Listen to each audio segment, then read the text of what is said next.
Bonjour, je fais un court vidéo pour m'adresser particulièrement aux femmes, mais aux hommes aussi. Étant donné que l'énergie féminine doit prendre beaucoup plus sa place dans notre société pour améliorer bien des sujets, des choses, enfin avec toutes les lectures, tout ce que j'ai recherché, ce que je comprends, c'est que on a bien vu là, chez l'homme comment on peut être manipulé au niveau de nos pensées, comment on peut être orienté par les forces obscures, on pourrait dire. Mais chez la femme, on en a parlé un petit peu moins. Puis c'est très névralgique parce que l'avenir est chez nos enfants. Puis elles ont un lien direct avec nos enfants. Puis la façon d'influencer les femmes, côté obscur, utilise souvent,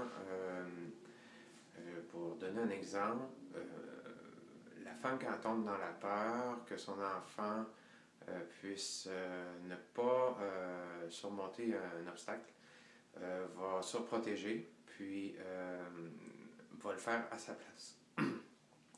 Ce qui fait que l'enfant ne vit pas son expérience, puis va devoir le vivre plus tard.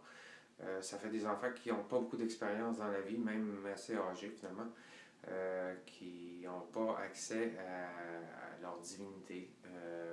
Ce qui fait que c'est le sujet que je veux parler, c'est assez délicat. Mais les femmes, c'est cette énergie que je crois est liée à des archontes ou féminines qui vous envoient ces faussetés-là.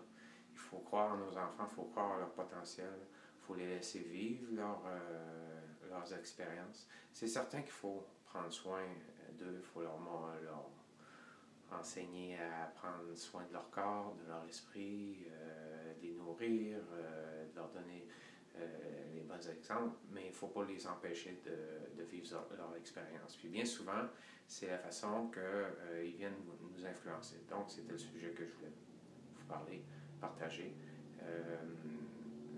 J'espère que ça va aider certaines à transmuter ces faux amours-là.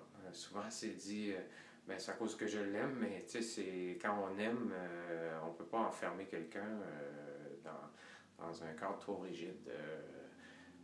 Ces petits hommes-là, quand ils viennent dans le corps d'une femme, c'est une autre âme qui rentre dans une âme. Il y a un lien très, très, très fort. Puis, il ne faut pas oublier que quand ils viennent au monde, c'est des grandes âmes dans de petits corps. Puis, il faut les respecter sous cette forme. Merci de m'avoir écouté. Bonne journée.